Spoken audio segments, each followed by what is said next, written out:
الحمد لله نحمده ونستعينه ونستغفره ونعوذ بالله تعالى من شرور أنفسنا ومن سيئات أعمالنا من يهده الله فلا مضل له ومن يضلله فلا هادي له وأشهد أن لا إله إلا الله وحده لا شريك له وأشهد أن محمدًا عبده ورسوله صلى الله تعالى عليه وعلى آله وأصحابه وبارك وسلم تسليما كثيرا كثيرا. أما بعد فأعوذ بالله من الشيطان الرجيم. بسم الله الرحمن الرحيم.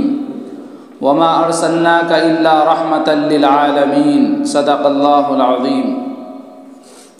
قال النبي صلى الله عليه وسلم: لا يؤمن أحدكم حتى أكون أحب إليه من والده وولده والناس أجمعين أو كما قال صلی اللہ علیہ وسلم.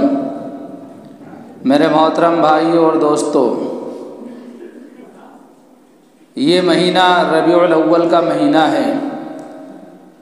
اس مہینے کے اندر اللہ کے نبی صلی اللہ علیہ وسلم کی ولادت مبارک ہوئی تھی اور حضور صلی اللہ علیہ وسلم سے اس مہینے کو اس اعتبار سے خصوصی مناسبت حاصل ہے.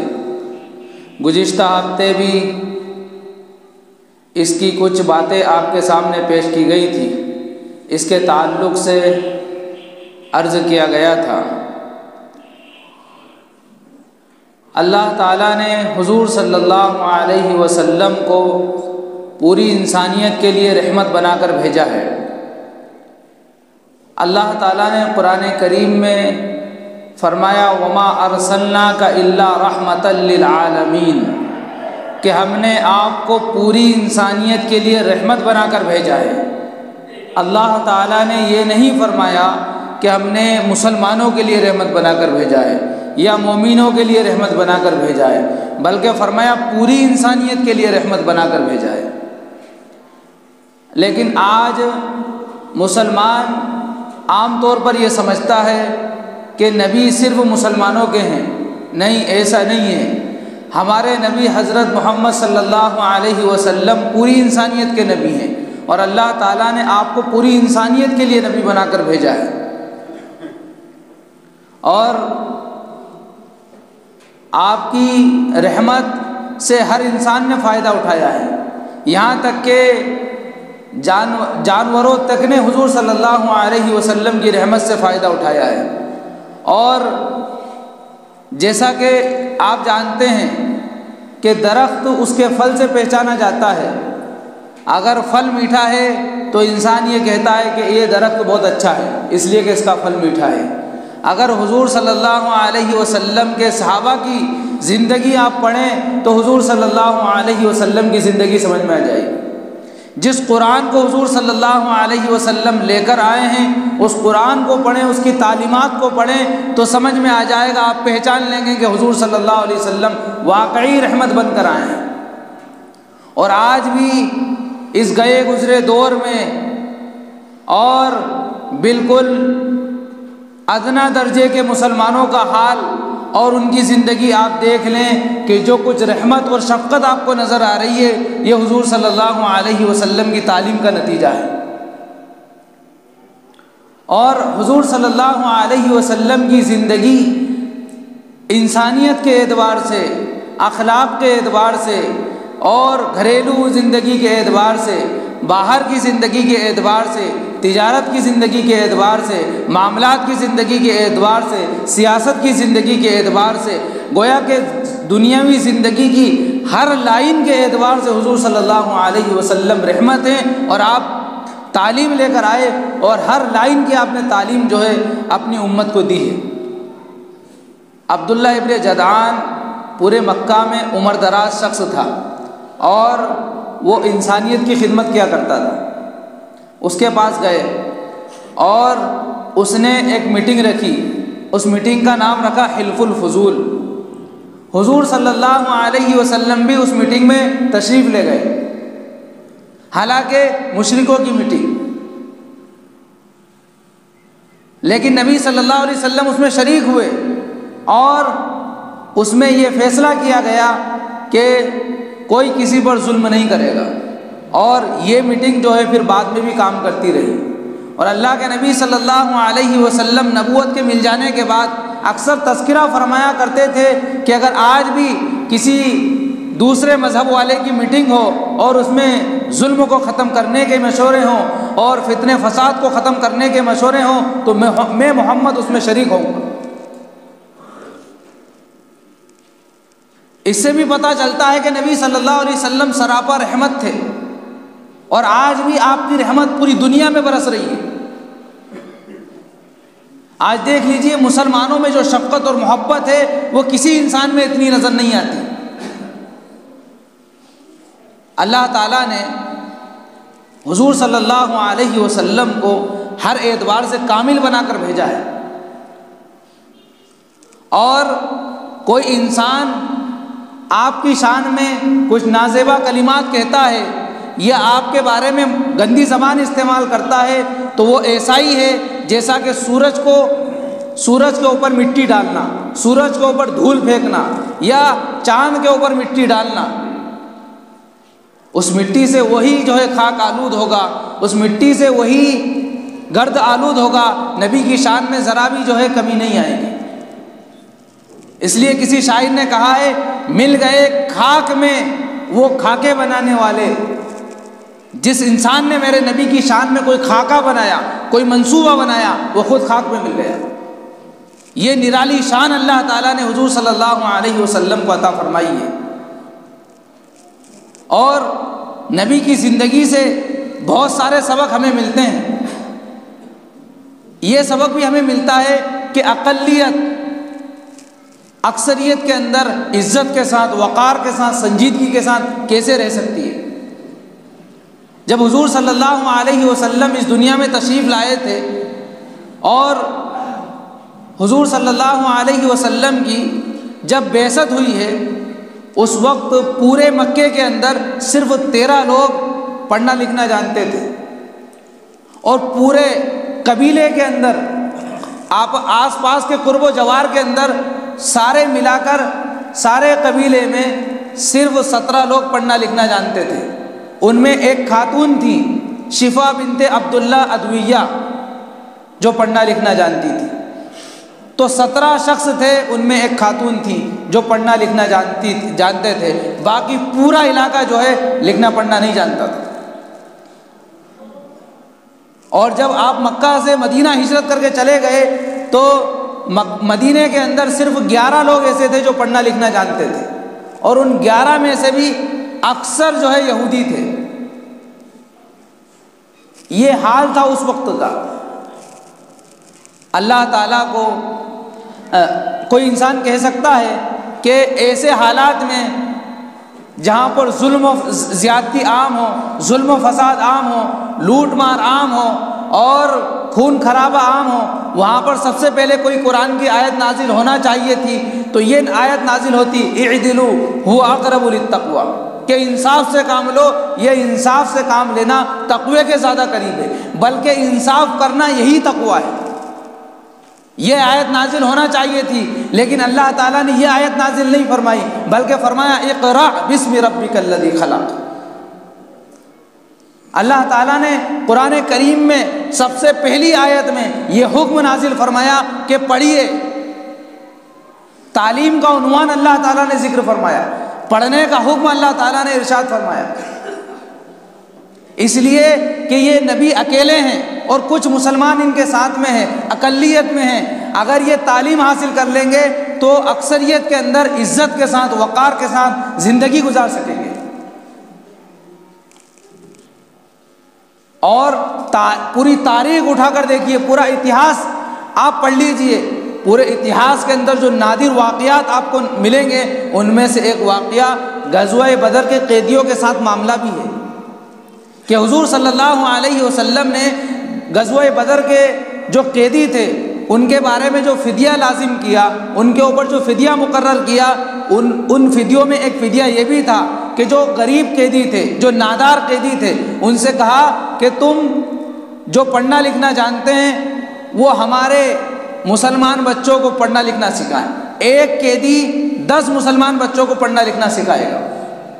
حالانکہ حضور صلی اللہ علیہ وسلم یہ اصرار کرتے کہ نہیں ہمیں فدیے میں پیسے ہی چاہیے، تو مشرکین مکہ کم نہیں تھے، وہ پیسے کا انتظام کرتے اور پیسے دے دیتے، لیکن نبی نے پیسے کو ترجیح نہیں دی، دولت کو ترجیح نہیں دی، بلکہ یہ فرمایا کہ ایک قیدی 10 مسلمان بچوں کو تعلیم دے گا۔ اس واقعے سے بہت ساری باتیں اور بہت ساری رہنمائی ہمیں ملتی ہیں جو علماء نے ذکر فرمائی۔ سب سے پہلی بات تو کہ بدر کے اندر جو قیدی پکڑے گئے تھے وہ اسلام کے دشمن تھے، مسلمانوں کے دشمن تھے۔ ان دشمنوں سے کہا کہ ہمارے بچوں کو پڑھنا سکھاؤ۔ اس سے پتہ چلتا ہے کہ اگر علم حاصل کرنے کے لیے اگر دشمن کے پاس بھی جانا پڑے تو جاؤ اور علم حاصل کرو۔ علم حاصل کرنے کے لیے اگر پیٹ پر پتھر باندھنا پڑے تو پیٹ پر پتھر باندھو اور علم حاصل کرو۔ اور ایک بڑی اہم بات کہ یہاں پر یہ نہیں کہا کہ یہ قرآن ہمارے اوپر نازل ہو رہا ہے، یہ لو اور ان کو پڑھنا سکھاؤ، ان کو لکھنا سکھاؤ۔ قرآن لکھنے کا، قرآن پڑھنے کا حکم نہیں دیا، بلکہ یہ کہا کہ صرف لکھنا پڑھنا سکھا دو۔ یہاں سے اصلی تعلیم، دنیاوی تعلیم کا بھی جو ہے ہمیں سبق ملتا ہے، لیکن وہ دنیاوی تعلیم، وہ اصلی تعلیم صرف اس لیے ہو کہ دین ہم جو ہے دنیا تک پہنچا سکیں، مقاصد اعلیٰ ہوں۔ اور جب مقصد بلند ہوتا ہے، انسان کی نظر دور کی ہوتی ہے اور دور اندیشی سے یہ کام لیتا ہے تو جس کی کوئی حیثیت نہیں رہتی اس کی بھی حیثیت بن جاتی ہے۔ آپ نے واقعہ سنا ہوگا، حضرت سالم مولا ابی حذیفہ رضی اللہ تعالیٰ عنہ، یہ ایک غلام تھے اور کسی نے پکڑ کر ان کو بیچ دیا۔ یہ بکتے بکتے مدینے میں پہنچے، کوئی یہاں سے بیچ رہا ہے، اس نے اس کو بیچا، اس نے اس کو بیچا، اس نے اس کو بیچا۔ یہی زمانے جاہلیت کا دستور تھا، کوئی غریب دیکھا اس کو پکڑ کر بیچ دیا۔ تو یہ بھی بکتے ہوئے مدینے میں پہنچے، اور جب نبی کی صحبت میں پہنچے تو نبی نے خرید کر آزاد کر دیا، اور پھر یہ قرآن کے حافظ بنے۔ اور وہ یہودی حضرات جو غلاموں کو بالکل کمتر سمجھتے تھے، غلاموں کی کوئی حیثیت ان کے نزدیک نہیں تھی، جب انہوں نے دیکھا کہ یہ بچہ جو جس کی کوئی حیثیت نہیں تھی یہ مسلمانوں کو نماز پڑھا رہا ہے،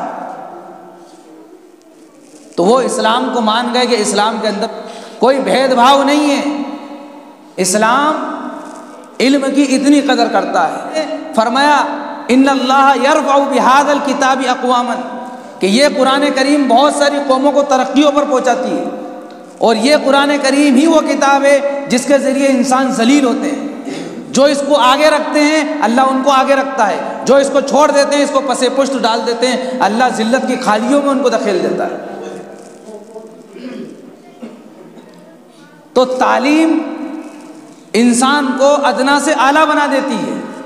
اللہ تعالیٰ نے قرآن میں اسی لیے تعلیم کا حکم دیا کہ تعلیم کے ذریعے انسان کو بھلے برے کی پہچان ہو جاتی ہے، اچھائی کے درمیان اور برائی کے درمیان فرق معلوم ہو جاتا ہے۔ اور جب تعلیم کے میدان میں یہ آگے بڑھے تو پھر مسلمانوں نے جو ہے دنیا میں ترقی کی،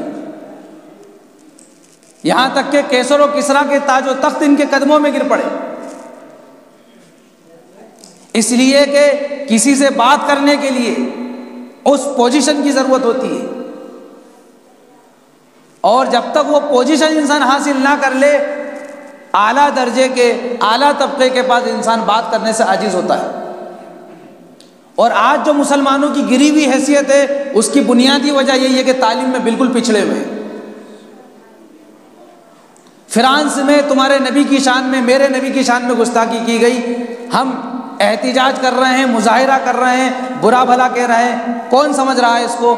ہم ہی کہہ رہے ہیں اور ہم ہی سمجھ رہے ہیں، اس لیے کہ فرانسی کی زبان ہمیں آتی نہیں ہے۔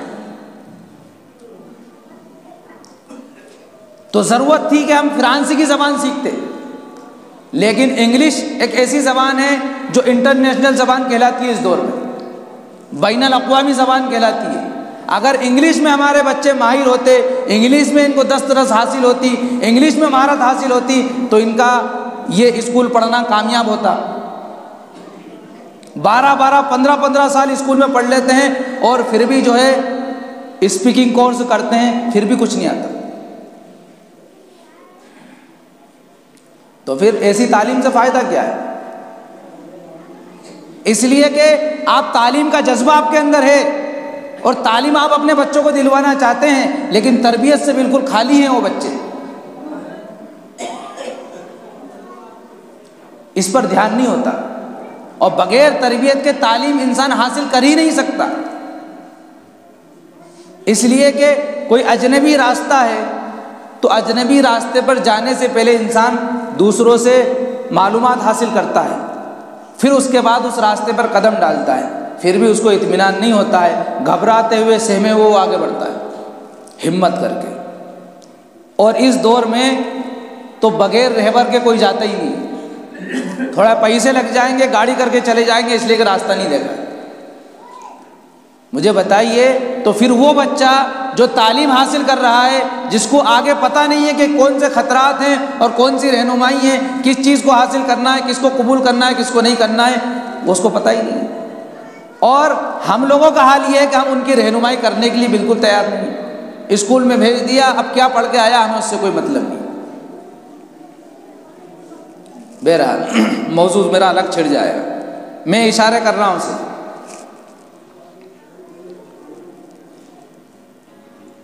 اسی طرح معاشی اعتبار سے حضور صلی اللہ علیہ وسلم اور مسلمانوں کی زندگی ابتدائے اسلام میں بہت ہی کمزور تھی. مسلمانوں نے معاشی اعتبار سے بڑی تنگی کا سامنا کیا ہے. حضرت ابو ہریرہ رضی اللہ تعالی عنہ جو رئیس المحدثین ہیں، محدث اعظم ہیں، سب سے زیادہ حدیثیں حضرت ابو ہریرہ رضی اللہ تعالی عنہ سے نقل کی جاتی ہیں. ان کا حال یہ تھا کہ بھوک کی شدت ہوتی تھی اور بھوک کی شدت کی وجہ سے برداشت نہیں کر پاتے تھے اور اپنا پیٹ جو ہے زمین سے چمٹا دیا کرتے تھے. لوگ یوں کہتے تھے کہ یہ پاگل ہو گیا ہے، اور اس دور میں پاگل شخص کا علاج کرنے کے لیے اس کی گردن دبائی جاتی تھی.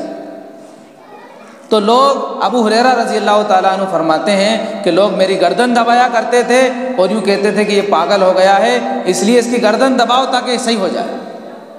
لیکن لوگوں، وہ پاگل پن نہیں تھا، وہ دیوانگی نہیں تھی، بلکہ وہ بھوک کی شدت تھی جس کو میں برداشت نہیں کر پاتا تھا. کیا ان کے پاس ہاتھ نہیں تھے، پیر نہیں تھے؟ کیا کمانے کی قدرت نہیں تھی؟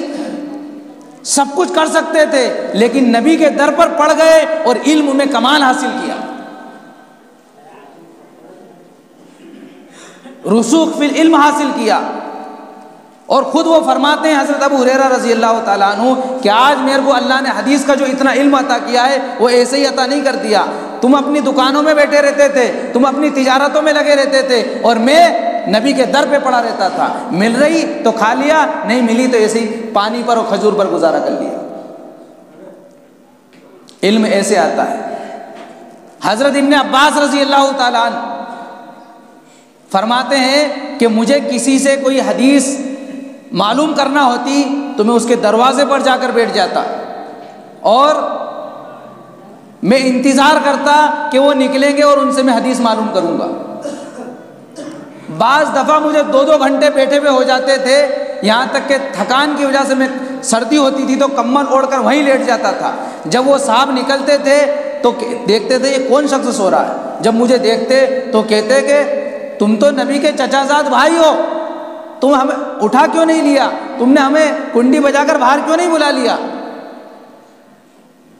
اس درجے انہوں نے جو محنت اور مجاہدے کی اور علم حاصل کیا ہے. ایسے ہی حدیثیں ہم لوگوں تک نہیں پہنچ گئی ہیں. اور آج کوئی آپ کے بچے کو پڑھا رہا ہے، وہ مکتب میں پڑھا رہا ہو یا مدرسے میں پڑھا رہا ہو، آپ کے بچے کی تربیت کر رہا ہے، آپ کے بچے کو جینے کا طریقہ سکھا رہا ہے. سکندر اعظم کے استاد ارسطو، ان سے کسی نے پوچھا کہ استاد کا مرتبہ بڑا ہے یا باپ کا؟ تو انہوں نے کہا میرا باپ مجھے آسمان سے زمین پر لایا ہے اور میرا استاد مجھے زمین سے آسمان پر لے گیا ہے. تو یہ استاد کا ادب و احترام ہے. لیکن اور ظاہر سی بات ہے جس درجے کی تربیت شریعت میں مطلوب ہے اس کا ادنا درجہ بھی ہم ادا نہیں کر رہے ہیں۔ شریعت کا سب سے پہلا حکم ہے بچہ پیدا ہو جائے اچھے سے اچھا نام رکھو، لیکن ان کو کتنے ہی نام آپ بتا دو۔ میرے پاس ایک بچہ آیا، اس نے کہا کہ کچھ 10-15 نام لکھ کے دے دیجئے، ہمیں نام رکھنا ہے۔ میں نے 10-15 نہیں 50 نام لکھ کے دی، تقریباً 4-5 سال پہلے کی بات ہے۔ اور پھر میں بھول گیا نام لکھ کے دینے کے بعد، اتفاق سے 2-4 مہینے بعد میں نے پوچھا کہ کیا نام رکھا، تو انہوں نے بتایا کہ یہ فلاں نام رکھا۔ تو میں نے کہا میں نے تو یہ لکھ کے نہیں دیا تھا، کیا کہ وہ سب پرانے نام تھے، ہمیں اچھے نہیں لگے۔ یہ مسلمانوں کا مزاج ہے۔ حالانکہ شریعت کتنا اہتمام کر رہی ہے نام رکھنے کے بارے میں۔ جو صحابہ پیدا ہوئے اور پیدا ہوتے ہی انہوں نے اسلام کا زمانہ پایا، علماء فرماتے ہیں کہ ایسے صحابہ کے نام رکھو اپنے بچوں کے، ایسی صحابیات کے نام رکھو جنہوں نے پیدا ہوتے ہی اسلام کو دیکھا اور جن کی آدھی زندگی کفر میں گزری ہے، آدھی اسلام میں گزری ہے، ان کے بھی رکھ سکتے ہیں، جائز ہے، بہتر ہے، ان کے قدموں کی دھول کے برابر نہیں ہم، لیکن میں تو بتا رہا ہوں اولا اور غیر اولا کی بات۔ تو یہ اتنا لحاظ رکھتی ہے ہماری شریعت، اور ہمیں ان صحابہ کے اور صحابیات کے نام اچھے نہیں لگتے، اور ہمیں موجودہ دور کے جو ایکٹر حضرات ہیں ان کے نام اچھے لگتے ہیں، اور ان کو ہم نے ہیرو کا نام دے دیا ہے۔ یاد رکھیے ہیرو وہ ہوتے ہیں جن کی زندگیاں مثالی ہوتی ہیں، ہیرو وہ نہیں ہوتے جو صرف ایکٹنگ کر کے پیسے کماتے ہیں، ہیرو وہ ہوتے ہیں جن کی زندگی مثالی ہوتی ہے۔ اگر مثالی زندگی دیکھیں، ایک شخص اس نے 28 سال ریسرچ کیا، 28 سال تک ریسرچ کیا، اور جو چنندہ شخصیتیں تھیں جو فاتح اعظم کی حیثیت رکھتے ہیں، جیسے سکندر اعظم، اس نے بھی بڑے بڑے ملک فتح کیے، اور کم ہی عمر میں اس کا جو ہے انتقال بھی ہو گیا۔ تو جو دنیا کے عظیم ترین فاتح تھے، جنہوں نے بڑی بڑی سلطنت اور بڑی بڑی حکومتیں فتح کی، ان کی زندگیوں کو لکھنا شروع کیا۔ ایک شخص نے 28 سال تک ریسرچ کرتا رہا اور 100 شخصیتوں پر اس نے کتاب لکھی، 100 شخصیتوں پر اس نے کتاب لکھی، اور سب سے پہلے نمبر کی جو شخصیت ہے وہ حضرت محمد صلی اللہ علیہ وسلم کی ہے، یہ اس نے لکھا۔ کوئی مسلمان نہیں تھا، عیسائی تھا، پادری تھا، اس نے بھی نبی صلی اللہ علیہ وسلم کی اعلیٰ شخصیت کو مانا ہے۔ اور جادو وہ ہے جو سر چڑھ کے بولے، جس کی دشمن بھی گواہی دے۔ تو نبی اکرم صلی اللہ علیہ وسلم وہ اعلیٰ نمونہ ہیں، وہ آئیڈیل اور وہ اعلیٰ شخصیت ہیں جن کے بارے میں دشمنوں نے بھی شہادت دی ہے کہ حضور صلی اللہ علیہ وسلم سے بڑھ کر کوئی فاتح اس دنیا میں نہیں آیا۔ اس لیے کہ جتنے بھی فاتح آئے ہیں سب نے ملک فتح کیے ہیں، خون خرابے کیے ہیں، لیکن محمد صلی اللہ علیہ وسلم وہ عظیم فاتح شخص ہیں جنہوں نے دلوں کو فتح کیا ہے، جنہوں نے انسانیت کے دلوں کو فتح کیا ہے، اور جنہوں نے خون خرابہ نہیں کیا ہے بلکہ انسانیت کا درس دیا ہے، انسانیت کا پیغام دیا ہے۔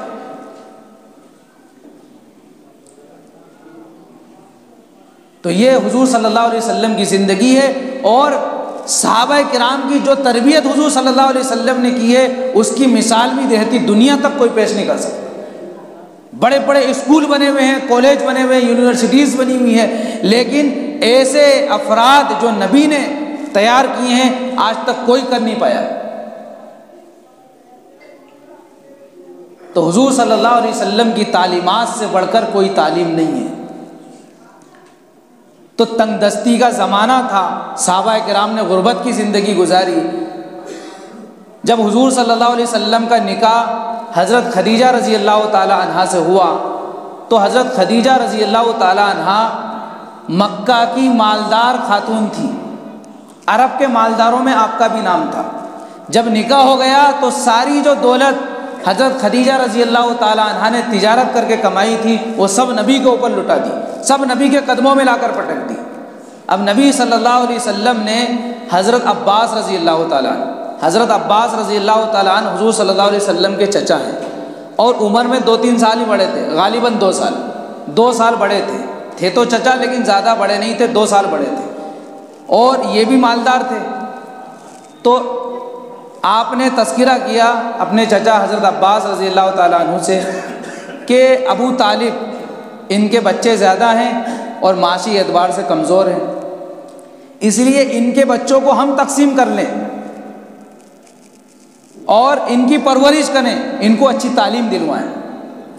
ان کو یہ بات بڑی اچھی لگی کہ ٹھیک ہے، اس لیے کہ اب نبی صلی اللہ علیہ وسلم کے پاس بھی جب نکاح ہو گیا تو حضرت خدیجہ رضی اللہ تعالیٰ عنہا کے پاس سے جو دولت آئی تھی کافی اللہ نے فراوانی دے دی،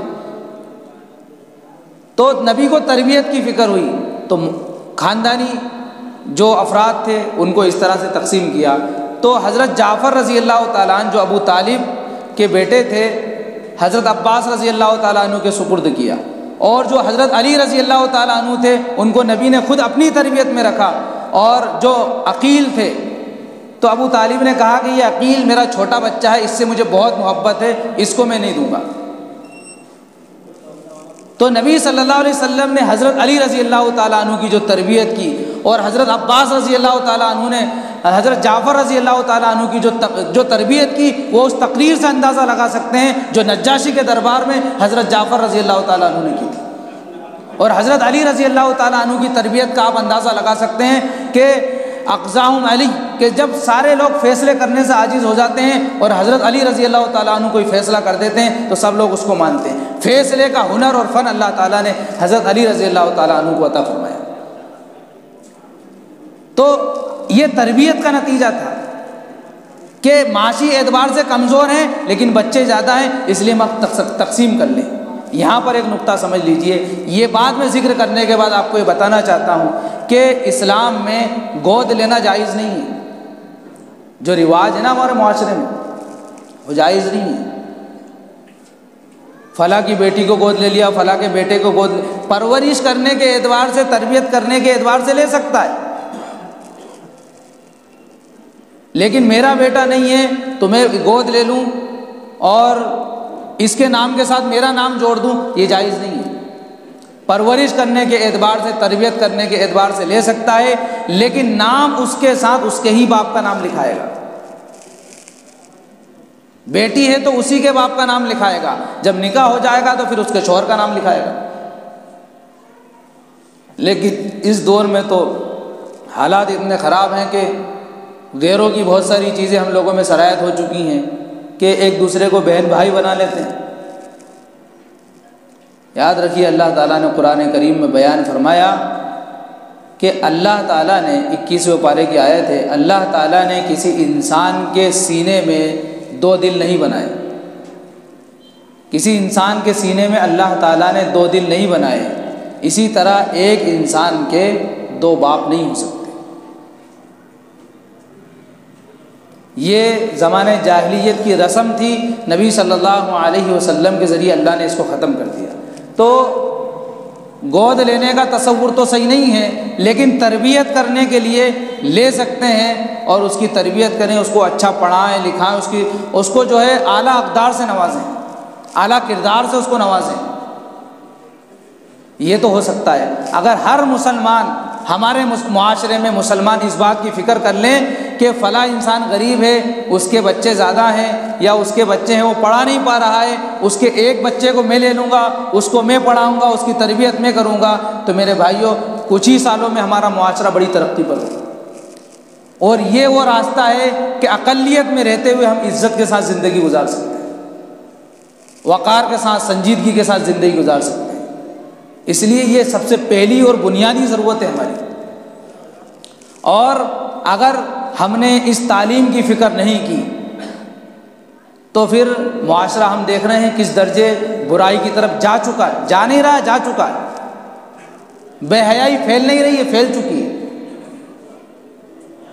تو باپ کی بھی قدر ہوگی، بیٹا ماں کی بھی قدر کرے گا، یہاں تک کہ دادا دادی کی قدر کرے گا۔ اور بقول ہمارے استاد کہ اگر باپ کو بادشاہ بنا کے رکھو گے، باپ کو بادشاہ بنا کے رکھو گے، بادشاہوں کی زندگی گزارو گے، شاہی زندگی گزارو گے، عالی شان زندگی گزارو گے، اور اگر باپ کو فقیر بنا دیا تو یاد رکھو فقیری کی زندگی گزارو گے، محتاجوں کی زندگی گزارو گے۔ اور باپ کو بادشاہ کیسے بنائیں گے، یہ بھی ایک سمجھنے کی چیز ہے۔ باپ جب جوان تھا، طاقت تھی اس کے پاس، وہ محنت کرتا تھا، مزدوری کرتا تھا، تمہیں لا کر کھلاتا تھا، تمہیں پیسے بھی دیتا تھا، ناشتہ بھی کراتا تھا، کپڑے بھی بناتا تھا، تمہاری ساری ضرورتوں کا خیال رکھتا تھا۔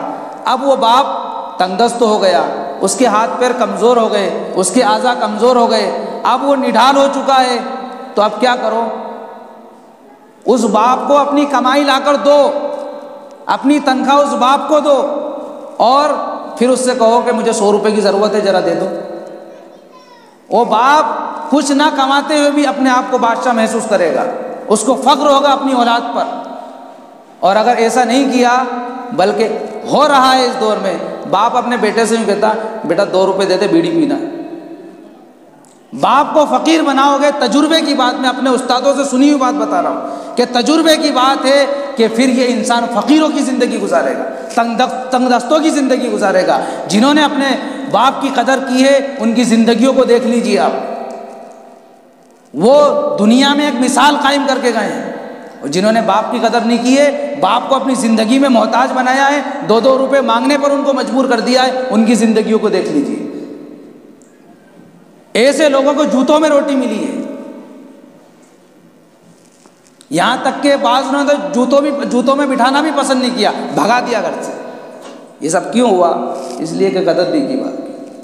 اور ایک بڑی اہم بات اور بتا دوں کہ معاشرے میں ماں کا تو بڑا درجہ دیا ہے، یہ ماں کو بہت زیادہ اہمیت، یہ اسلامی تصور نہیں ہے۔ حالانکہ ماں کا جو مرتبہ ہے وہ ایک الگ ہے، باپ کا جو مرتبہ ہے وہ الگ ہے۔ اللہ نے دونوں کے الگ حقوق رکھے ہیں، لیکن ماں کو اتنا درجہ دیا ہے کہ جہاں دیکھو ماں کی شان میں نعتیں پڑھی جا رہی ہیں، باپ کی شان میں کچھ بھی نہیں۔ عیسیٰ علیہ السلام بغیر والد کے پیدا ہوئے، اور حضرت مریم علیہ السلام کو ان لوگوں نے جو ہے خدا کا درجہ دے دیا۔ وہیں سے تصور چلا ہے کہ ماں کو بہت زیادہ اہمیت دینا شروع کی۔ اور ہمارے علاقوں میں بھی اگر ہم دیکھیں تو غیروں کے جو مذاہب ہیں ان میں ماں کو زیادہ اہمیت ہے۔ یہ تصور اسلام میں سرایت کر گیا، اس لیے باپ کی جو حیثیت ہونا چاہیے وہ بچی نہیں ہے۔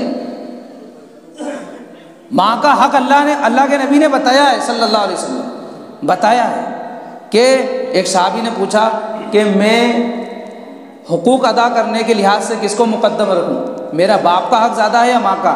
تو آپ نے فرمایا تیری ماں کا۔ پھر پوچھا پھر کس کا؟ کہا تیری ماں کا۔ پھر پوچھا کس کا؟ کہا تیری ماں کا۔ چوتھے نمبر پر آپ نے فرمایا تیرے باپ کا۔ تو اس کا یہ مطلب نہیں ہے کہ باپ کوئی ہے ہی نہیں، باپ کا بھی ایک اہم کردار اور اہم رول ہے اس کی زندگی میں، اس کی ترقی کے پیچھے اسی کے باپ کا حال ہے۔ کرام فرماتے ہیں کہ خدمت کے لحاظ سے دیکھا جائے تو والدہ کا رتبہ زیادہ ہے، اور اگر حکم ماننے کے لحاظ سے دیکھا جائے تو پھر والد کا رتبہ زیادہ ہے۔ کیوں کہ اللہ تعالیٰ نے اس کے والد کو اس کی والدہ پر بھی حاکم بنایا ہے، اس وجہ سے والد کا رتبہ حکم ماننے کے لحاظ سے زیادہ ہے، اور خدمت کرنے کے لحاظ سے والدہ کا رتبہ والد سے زیادہ ہے۔ تو جو تنخواہ ملے وہ تنخواہ لے جا کر باپ کو دو، جو پیسے کمائے ہیں وہ باپ کے ہاتھ میں رکھو، جو سودا لائے ہیں، جو سامان لائے ہیں، جو گفٹ لائے وہ اماں کے ہاتھ میں۔ یہ ضابطہ جو ہے ہمارے علماء نے لکھا ہے۔ اور ماں باپ کا اسی طرح، ایک طرف ماں باپ ہیں، ایک طرف بیوی بچے ہیں، کس کو ترجیح دے گا؟ یہ بھی ٹکراؤ ہوتا ہے اس دور میں۔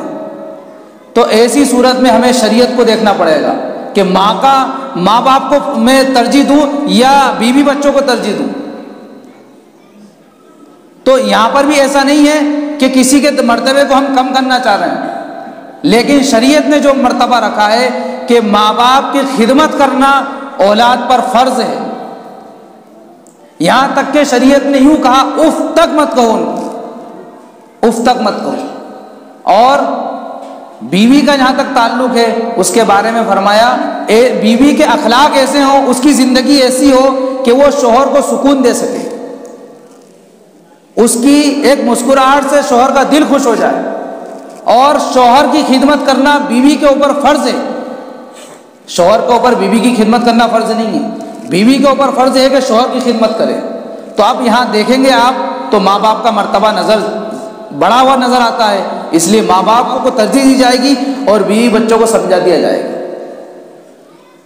ایسا نہیں ہے کہ ماں باپ کو چھوڑ دو اور بیوی بچوں کو ترجیح دو، ایسا نہیں ہے شریعت، اس لیے کہ ماں باپ کی خدمت فرض ہے، بیوی کی خدمت فرض نہیں ہے، ان کے حقوق ہیں وہ ادا کرنا ضروری ہے۔ تو یہ پیار سے محبت سے ساری چیزوں کو انسان نبھا سکتا ہے۔ اس کے لیے انسان جب تک دینی حلقوں سے اور دینی تعلیم سے نہیں جڑے گا میرے بھائیو، صرف سوچ سکتا ہے، خیال کر سکتا ہے، منصوبے بنا سکتا ہے، کوئی ترقی نہیں کر سکتا۔ اس لیے اگر آپ چاہتے ہو کہ آپ کے بچے بھی ایسی زندگی گزاریں، باپ کو باپ کہیں، اماں کو اماں کہیں، بہن بھائی کی قدر کریں، بڑوں کی عزت کریں، تو پھر اس کے لیے ضروری ہے کہ ہم ان کو دینی تعلیم سے آراستہ کریں، اور دینی تعلیم کے ساتھ ساتھ ہم ان کو دنیاوی تعلیم بھی دیں۔ ایسا نہ ہو کہ بچہ مولوی بن گیا، مفتی بن گیا اور اچھا صلاحیت مند بن گیا، لیکن وہ پوچھ رہا ہے یہ بس کہاں جائے گی، ایسا بھی نہیں ہونا چاہیے۔ اور اب الحمدللہ سارے مدرسوں کے اندر جو ہے دنیاوی تعلیم، اصلی تعلیم بھی دی جاتی ہے۔ تو دونوں تعلیم کا لحاظ رکھتے ہوئے جو ہے اپنے بچوں کی تربیت کریں اور ان کی تعلیم کی فکر کریں، اور شریعت کے جو احکام ہیں ان کی پاسداری رکھیں، ان پر عمل کریں۔ ایسا نہیں ہو کہ زبان سے تو ہم اللہ اللہ کر رہے ہوں، عمل سے جو ہے غیر اللہ کر رہے ہیں۔ یہاں سجدہ کیا ہے اللہ کے سامنے سبحان ربی الاعلیٰ کہ اللہ پاک ہے، میرا رب پاک ہے، بلند ہے، عظمت والا ہے۔ یہاں تو یہ بڑائی بیان کر رہے ہیں اور باہر نکلتے گریبان اونچی کر لی میرے ایسا کون ہے، تو یہ اللہ کو پسند نہیں ہے۔ جس طرح یہاں عاجزی کا اظہار کیا ہے، اسی طرح اس لیے حدیث میں آیا من تواضع للہ رفعہ اللہ، کہ اللہ کے لیے اپنے آپ کو جھکاؤ، اللہ تمہیں جھکنے نہیں دے گا، اٹھا دے گا، ترقی دے گا۔ اس لیے اپنے اندر اخلاق کی جو گراوٹ محسوس ہو رہی ہے، اخلاق جو پامال ہو رہے ہیں، اس کو ختم ہونے سے بچائیں۔